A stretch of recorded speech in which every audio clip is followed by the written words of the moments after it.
Okay વિદ્યાર્થી મિત્રો મેરે બચ્ચો આજે જે છે આપણે લેશું આ વેપર પ્રેશર લાસ્ટ ટાઈમ લઈ લીધું હતું અને હવે લેશું આપણે રાઉલ્ટ લો જે 4 માર્ક્સ માં પૂછાય છે એને આપણે લખીએ રાઉલ્ટ લો ને અહીંયા લખી દઈએ આર ઓ યુ આવું બુકમાં લખેલું છે રાઉલ્ટ્સ લો ઓકે અને આપણે લખીશું તો કેવી રીતે લખીશું રાઉલ્ટ્સ લો બંને એક જ છે ચાલો પ્રોનાઉન્સ ની વાત છે રાઉલ્ટ નો નિયમ આ રાઉલ્ટ ના બે નિયમ છે વેપર પ્રેશર પર ડિપેન્ડ છે કોના ઉપર છે રાઉલ્ટ નો નિયમ એનસીઈઆરટી માં આ પ્રમાણે સ્પેલિંગ છે અને આપણે જો ઉચ્ચારણ કરીએ તો આ રીતે નીકળે છે ઓકે રાઉલ્ટ નો નિયમ બે નિયમ છે એક વોલેટાઇલ સોલ્વન્ટ વોલેટાઇલ સોલ્યુટ અને એક છે વોલેટાઇલ સોલ્વન્ટ અને નોન વોલેટાઇલ સોલ્યુટ એટલે કે બાષ્પશીલ દ્રાવક બાષ્પશીલ દ્રાવ્ય હવે એક આમાં થોડું ટ્વિસ્ટ કરીશું ફર્સ્ટ ઓફ ઓલ આપણે ગુજરાતી ઇંગ્લિશ લેશું પછી હિન્દી અને ઇંગ્લિશમાં આપણે ટ્રાન્સલેટ કરી દેશું ઓકે તો આ રીતે હવે કરતા રહેશું તો ઘણા ને એવી કોમેન્ટ પણ હતી કે આ હિન્દીમાં પણ ટ્રાન્સલેટ કરો તો આપણે ડાયરેક્ટ જેટલું ચલાવીશું એને આપણે હિન્દીમાં એક્સપ્લેન કરી દેશું ઓકે પણ એમાં સાથે લખવાનું નહીં આવશે એ વસ્તુ છે ઓકે ધેન રાઉલ્ટ નો નિયમ શું કહે છે એ પહેલા આપણે જોઈ લઈએ ઓકે રાઉલ્ટ્સ લો એ કોના માટે છે તો કે રાઉલ્ટ્સ નો લો જે છે ને એ આપણે પહેલા કેસ 1 જે છે કેસ 1 ઓકે વોલેટાઇલ સોલ્વન્ટ અને વોલેટાઇલ સોલ્યુટ થી શું બનશે વોલેટાઇલ સોલ્યુશન આના માટે રાઉલ્ટ નો નિયમ એપ્લાય કરવાનો છે બરાબર કોના માટે તો કે બાષ્પશીલ દ્રાવક માં બાષ્પશીલ દ્રાવ્યો બનાવીશું દ્રાવ્યો એડ કરીશું તો બાષ્પશીલ દ્રાવણ બનશે તો આના માટે રાઉલ્ટ નો નિયમ એપ્લાય કરવાનો છે તો નિયમ શું કહે છે કે નિયમ એમ કહે છે કે જ્યારે બાષ્પશીલ દ્રાવક અને બાષ્પશીલ દ્રાવ્યથી બનતા આદર્શ અને બંધ દ્રાવણ જે બાષ્પશીલ દ્રાવણ બને છે તો એ બાષ્પશીલ દ્રાવણમાં રહેલા શું કહે છે નિયમ લખી નાખીએ બાષ્પશીલ દ્રાવણમાં રહેલા દરેક ઘટકનું આંશિક બાષ્પ દબાણ એ તેમાં રહેલા તેના એટલે ઘટકના તેના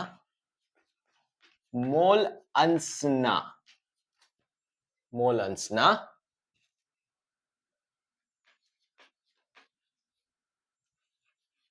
સમપ્રમાણમાં હોય છે આ રૂલ્સ બનશે ઓકે શું કહે છે તો કે બાષ્પશીલ દ્રાવણમાં દરેક ઘટકનું પાર્શિયલી પ્રેશર આંશિક બાષ્પ દબાણ કોના બરાબર છે તો કે એમાં જ રહેલા ઘટકના મોલ અંશના સમપ્રમાણમાં હોય છે ઇંગ્લિશમાં એનું ટ્રાન્સલેટ કરી દઈએ ફોર અ સોલ્યુશન ઓફ અહીંયાથી લઈએ ને લો આનાથી બરાબર થશે ઓકે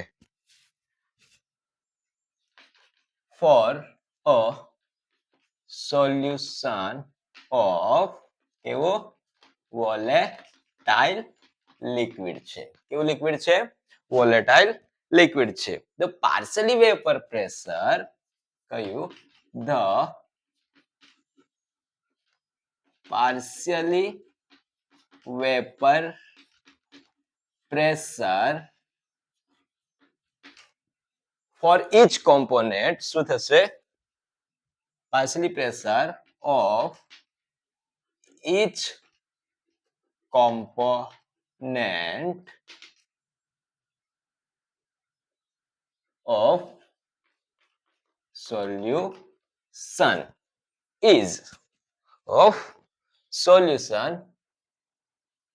is diluted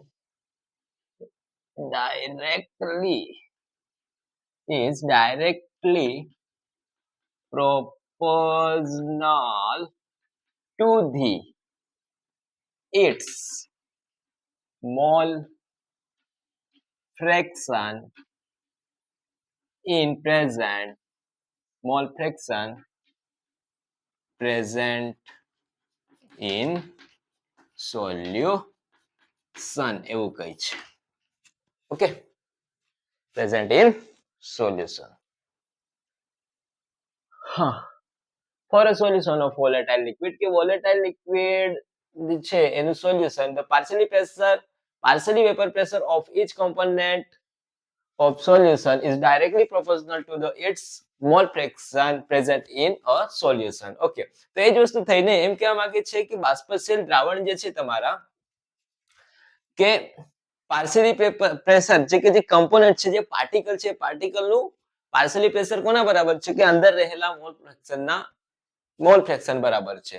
એટલે આ રૂલ શું કહેવા માંગે છે તો કે આ બંને સેમ જ છે. આ તો ટ્રાન્સલેટ કર્યું છે, બીજું કશું છે નથી.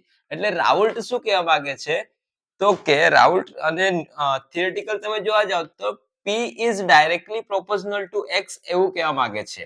આ નિયમ કહે છે. આને આખું સમજીએ શું કહેવા માંગે છે અને નિયમ પણ તમને વ્યવસ્થિત સમજાઈ જશે. તો સપોઝ મારી પાસે વોલેટાઇલ સોલ્વન્ટ અને વોલેટાઇલ સોલ્યુટ છે, એટલે કે દ્રાવક અને દ્રાવ્ય બે છે. તો અહીંયા આપણે લઈ લઈએ. સપોઝ મારી પાસે આ એક કન્ટેનર છે, આ કમ્પોનેન્ટ 1 છે, ઘટક 1 ગુજરાતીમાં. ઓકે, અને અહીંયા છે કોમ્પોનેન્ટ 2 છે, બરાબર, ઘટક 2 છે. આ બંને કેવા છે સોલ્યુશન? આ બંને સોલ્યુશન જે છે આપણી પાસે બંને દ્રાવક અને દ્રાવ્યો લઈ લો ને, શું ફેર પડવાનું છે, બરાબર છે. આને લઈ લો દ્રાવ્યો, આને લઈ લો દ્રાવક લઈ લો, બરાબર. એટલે કે સોલ્વન્ટ લઈ લો અને આને सोल्यूट ले लो, क्या फर्क पड़ता है? ठीक है, तो दोनों में क्या रहेगा कि वोलेटाइल सोल्यूशन है, मतलब कि एक सोल्वेंट एक सोल्यूट है. तो અહીંયા તમે જોશો કે અહીંયા જે છે જ્યારે આ બી વોલેટાઇલ છે આ બી વોલેટાઇલ છે, તો અહીંયા વસ્તુ સમજજો કે જ્યારે પ્યોર કન્ડિશનમાં એક વસ્તુ મેં તમને વેપર પ્રેશરના કેસમાં સમજાવ્યું કે પ્યોર કન્ડિશનમાં હંમેશા વેપર પ્રેશર કેવું હોય છે, વધારે હોય છે કોના કરતા તો કે એમાંથી બનતા દ્રાવણ કરતા, એટલે ઉપરવાળાનું હંમેશા વધારે રહેશે. હવે આપણે અહીંયા રાઉલ્ટના નિયમ માટે કઈ કન્ડિશન લઈને ચાલવાની છે તમને કહી દઉં કે અહીંયા જે છે P02 એ વધારે છે P01 કરતા. તો આ કેસમાં આપણે આ વસ્તુ પણ ખબર છે x1 x2 1 થશે. તો અહીંયા આની વેલ્યુ મૂકીશું તો x1 1 x2 આ વેલ્યુ મૂકીને ચાલશું તો આપણો રાઉલ્ટનો નિયમ સક્સેસ થશે. આ P02 છે એટલા માટે. ઓકે, ફિલહાલ તમે અહીંયા સમજો કે આ બી વોલેટાઇલ છે આ બી વોલેટાઇલ છે, કેમ કે વોલેટાઇલ સોલ્વન્ટ અને વોલેટાઇલ સોલ્યુટ થી વોલેટાઇલ સોલ્યુશન બનેલું છે. બાષ્પશીલ દ્રાવક બાષ્પશીલ દ્રાવ્યથી બાષ્પશીલ દ્રાવણ બનેલો છે. તો આ સમયે આનું જે વેપર પ્રેશર છે પ્યોર કન્ડિશનમાં વેપર પ્રેશર કેટલું છે P01 છે, અને આનું પ્યોર કન્ડિશનમાં વેપર પ્રેશર કેટલું છે તો કે P02 છે. હવે આ બંનેને હું શું કરું છું, બંનેને એડ કરું છું અને એક સોલ્યુશન બનાવું છું. ઓકે,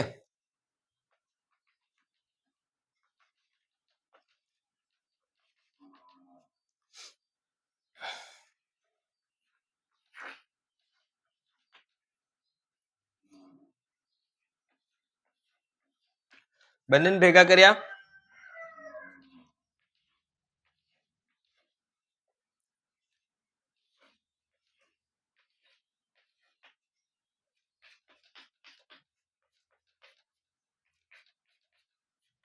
તો અહીંયા સોલ્વન્ટના પાર્ટિકલની વચ્ચે કોણ આવી ગયું છે કે સોલ્યુટ બી આવી ગયા છે. એટલે આ કન્ડિશનમાં શું હતા કે આ બંને વોલેટાઇલ તો છે, તો અને પોતપોતાના જ પાર્ટિકલ છે, કમ્પોનેન્ટના પોતપોતાના જ પાર્ટિકલ છે, તો એ સમય કોઈ ઇશ્યુ નથી. પણ ભેગા કરીશું તો એકબીજા સાથે ભેગા થવાના છે ને.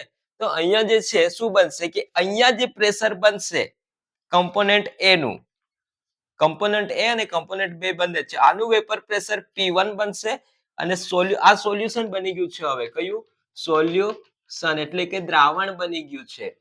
તો આ દ્રાવણ જે છે આ પણ કેવું છે વોલેટાઇલ છે, બાષ્પશીલ છે. ઓકે, બાષ્પશીલ. તો આ સમયે આનું વેપર પ્રેશર કેટલું રહેશે P2. બીજી વસ્તુ કે અહીંયા તમે એડ કરો છો તો ઘટક 2 ના કોમ્પોનન્ટ 2 ના મોલ ફ્રેક્શન કેટલા થશે? તો કોમ્પોનન્ટ 2 ના મોલ ફ્રેક્શન થશે x2, કોમ્પોનન્ટ 1 ના મોલ ફ્રેક્શન થશે x1 થશે. આટલી વસ્તુ ક્લિયર છે. હવે સેન્ટેન્સ શું કહે છે? હવે સેન્ટેન્સ શું કહે છે?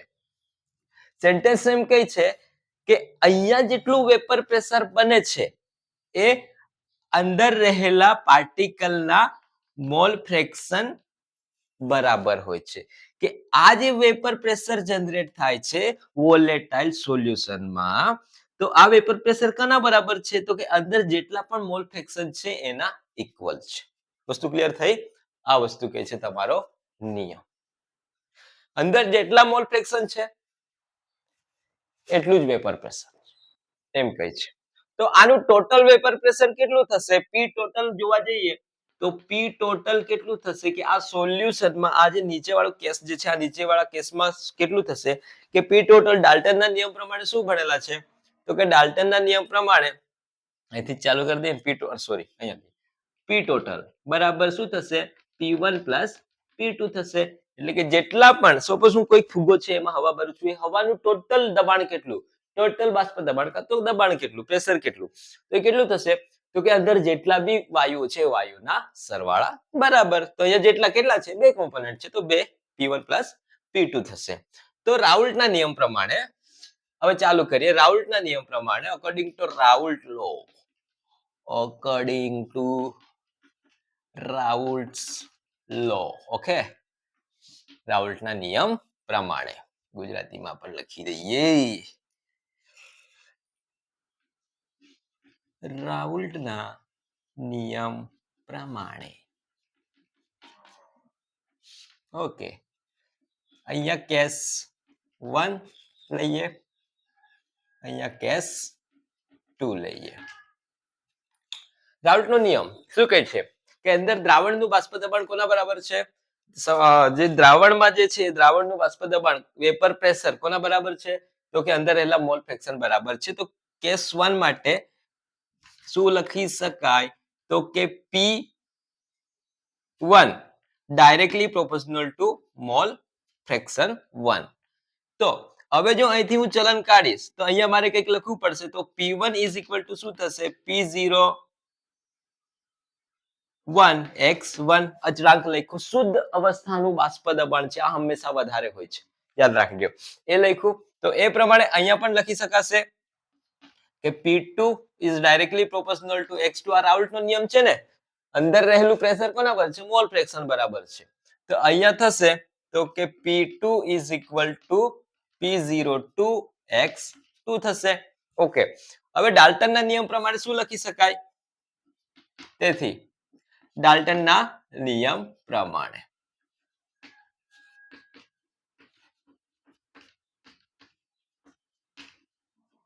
એટલે કે ડાલ્ટનના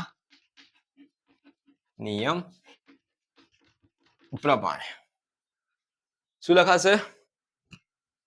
તો કે આનાથી લઈએ સાબિતાંત કરીએ. P total is equal to P1 plus P2, પણ P1 અને P2 ની વેલ્યુ તો અહીંયા આપણને ખબર છે.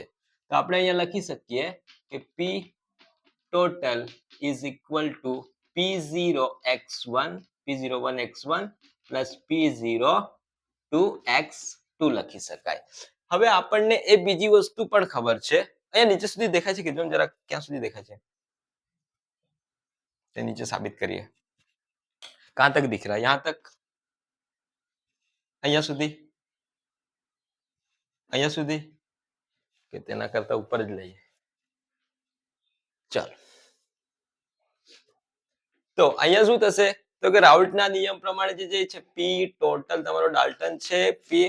હવે એ વસ્તુ પણ આપણને ખબર છે. શું ખબર છે આપણને તો કે x1 + x2 = 1 થાય છે. તો અહીંયા હું આની વેલ્યુ લેવાનો છું. કોની તો કે p1, કેમ કે मैं આ કન્ડિશન લઈને ચાલુ છું. तो x1 = 1 - x2 ये अपन को रखना है. ठीक है. तो p total = અહીંયા હું લઈશ શું લઈશ તો કે p0 અહીંથી લઈએ છે p0 p01 1 - x2 plus p02 x2 રહેશે.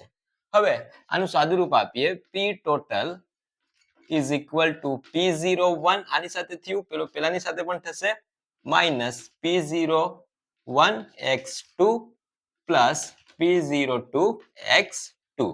હવે x2 ને કોમન કાઢી લઈએ. કોને x2 ને આને. તો આ બની જશે p total = શું થશે આ p તો એઝ ઇટ ઇઝ છે p0 પ્લસ હવે થશે તમારો આ x2 ને મેં કોમન કાઢી લીધો છે x2 વધશે શું આ તમારો આ તો નીકળી આવ્યો ને આ નીકળી આવ્યો છે. ઓકે તો p02 આ માઈનસ આ કોણ છે p01 આ તો આ જ કન્ડિશન લઈને તો આપણે ચાલતા હતા. ઓકે તો અહીંયા સુધી રાઉલ્ટનો નિયમ તમારે લખવો પડશે. હવે આનો જો ગ્રાફ પ્લોટ કરવાનો હોય હા એક બીજી વસ્તુ તમને કહી દઉં કે બાષ્પાવસ્થાની સિસ્ટમ આવશે એટલે કે વેપર ફેઝમાં અહીંયા એકવાર આપણે ગ્રાફ પ્લોટ કરી દઈએ.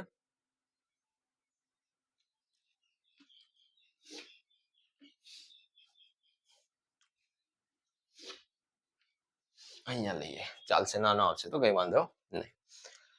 હવે સપોઝ મોલન્સના સમપ્રમાણમાં છે આપણે કન્ડિશન આ લઈને ચાલેલું છે તો આના પ્રમાણે ગ્રાફ પ્લોટ કરવો પડશે. સપોઝ મારી પાસે અહીંયા x2 બરાબર કેટલા છે 0 છે. આ છે મોલ ફ્રેક્શન આમ અને આ છે વેપર પ્રેશર. ઓકે તો જ્યારે અહીંયા પણ 0 અહીંયા પણ 0 જ્યારે વસ્તુ શું છે તો કે વસ્તુ તમારી પાસે મોલ ફ્રેક્શન કેટલા છે 0 તો એ સમયે પ્રેશર કેટલું રહેવાનું છે 0. પણ એક વસ્તુ સમજો કે કઈક અંશે અહીંયા મારી પાસે મોલ ફ્રેક્શન x2 બરાબર 1 કઈક છે તો એ સમયે તમારી પાસે જે છે એનું બાષ્પ દબાણ કઈક અહીંયા રહેવાનું છે એટલે કે 0 છે એ સમય તો પ્રેશર 0 છે બરાબર છે 0 છે એ સમય તો 0 છે પણ જ્યારે વેપર પ્રેશર જે છે આને પૂછી નાખીએ જ્યારે મોલ ફ્રેક્શન વધીને કઈક આવ્યા ત્યારે તો બાષ્પ દબાણ રહેવાનું છે ને આમ તો એ બનશે તમારું RU. ઓકે x2 બરાબર. હવે ગ્રાફ આ થયું તમારું p02. હવે ઉલટું લઈએ ઉલટો ગ્રાફ દોરવાનો છે આ પ્રમાણે આમ તો x1 બરાબર 0 તો એ સમયે તો અહીંયા કેટલું રહેશે તો કે 0 પ્રેશર છે પણ અહીંયા x1 બરાબર કંઈક લઉં વેલ્યુ મળે છે તો એ વેલ્યુ મળશે તો અહીંયા બાષ્પ દબાણ કંઈક વધવાનું છે તો એ બાષ્પ દબાણ તમને અહીંયા મળશે અહીંયા એટલે કે કઈક જગ્યાએ મળશે તો એ ટોટલ બાષ્પ દબાણ કેટલું થયું તો કે આટલું તો કે અહીંયા જે છે આ તમને શું મળ્યું p01 તો p total = શું બનશે p1 plus p2 આ છે તમારો p2 અને આ છે તમારો p1 આ પ્રમાણે ગ્રાફ પ્લોટ કરવાનો છે. હવે આ ગ્રાફ પ્લોટ થઈ ગયા પછી એક બીજી વસ્તુ ન્યુમેરિકલમાં જરૂરી પડે છે તો કે ન્યુમેરિકલમાં કઈ વસ્તુ જરૂર પડે છે એ અહીંયા લઈ લઈએ તો કે જો વેપર ફેઝમાં બાષ્પ કલામાં હશે એ પ્રમાણે ફોર્મ્યુલા કઈ બનશે તો આના પરથી તો મોલ ફ્રેક્શન ને હું દર્શાવીશ y વડે. સપોઝ y માટે બનાવું છું તો ઉપર આવશે મારું આ વાળું p1 આ નું વેપર પ્રેશર અને નીચે આવશે મારું p ટોટલ. આ યાદ રાખજો આના પરથી ફોર્મ્યુલા કરીને દાખલો ગણવાનો આવે છે ન્યુમેરિકલ. ઓકે દેન આ વસ્તુ લઈ લઈએ કઈ રીતે છે તો કે તમારું જે છે ફોર અ સોલ્યુશન જે છે of volatile liquid. For a solution of volatile liquid, the partial pressure of each component of a solution is directly proportional to the mole fraction in present in solution. तो क्या है कि P is directly proportional to x, की जितना भी solution में x होगा mole fraction उतना ही आपका वेपर प्रेशर जनरेट होगा. तो एक दो कंपोनेंट लिया, दो कंटेनर लिया है, उसमें क्या किया है, कंपोनेंट 1 कंपोनेंट 2 को लिया है, दोनों वोलेटाइल है और इन दोनों को मिला के अगर हमने वोलेटाइल सॉल्यूशन बनाया है तो वोलेटाइल सॉल्यूशन में क्या है कि नीचे जितना मोल फ्रैक्शन होगा उतना ही उसका वेपर प्रेशर बनेगा. ठीक है, तो इस कंडीशन में अगर प्योर कंडीशन इस टाइम पे उसका वेपर प्रेशर है P01 और कंपोनेंट 2 का होगा P02 होगा. एट दैट टाइम उसका मोल फ्रैक्शन रहेगा X1 और इसका X2. सॉल्यूशन बनाने के बाद क्या होगा कि इसका वेपर प्रेशर कंपोनेंट 1 का P1 हो जाएगा और इसका P2. P total according to Dalton law कैसे रहेगा कि जितना भी मॉलिक्यूल्स रहेगा उस मॉलिक्यूल्स का क्या करना है कि वेपर प्रेशर का सम करना है, तो P1 प्लस P2 होगा. Okay, then according to Raoult's law, तो राउल्ट्स क्या बोल रहा है कि पार्शियली प्रेशर वेपर प्रेशर जो है किसके डायरेक्टली प्रोपोर्शनल है, तो मोल फ्रैक्शन के. तो कंपोनेंट 1 के लिए हम क्या लिख सकते हैं, क्योंकि P1 directly proportional to X1 mole fraction के इक्वल है. अगर हम यहाँ से निकालेंगे तो एक कांस्टेंट लगाना पड़ेगा, तो वो कांस्टेंट हमने कौन सा लगाया है कि प्योर कंडीशन वाला वेपर प्रेशर. केस 2 के लिए सेम करना है.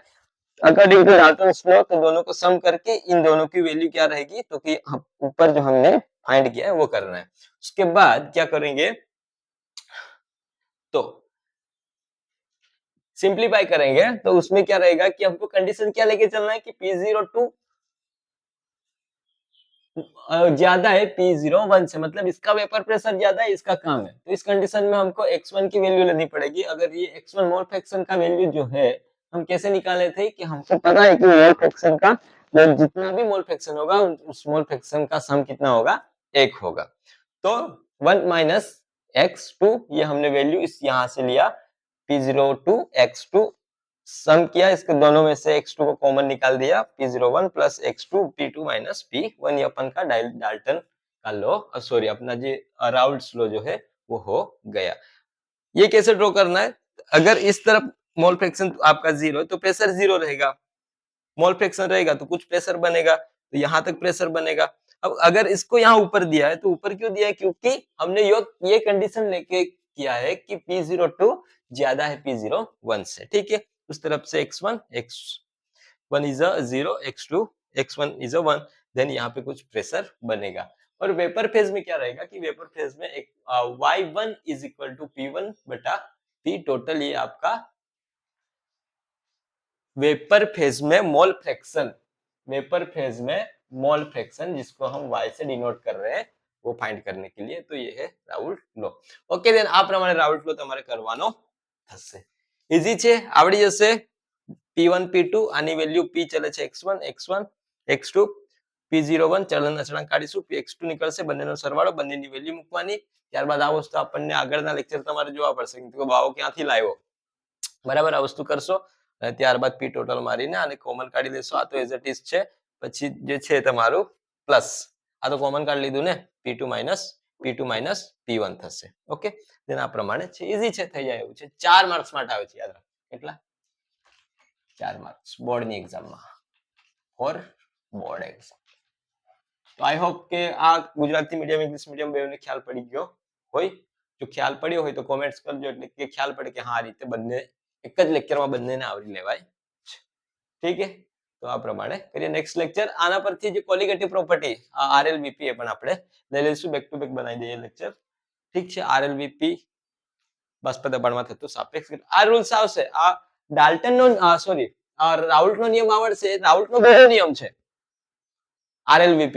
ઠીક છે, તો આ આવડશે, આના પરથી ઉપર જવાનું છે, તો આ આવડશે એટલે પેલો આવડી જશે. ઓકે, દેન અહીંયા સુધી રાખીએ અને પ્રોપર તૈયારી કરતા રહેજો.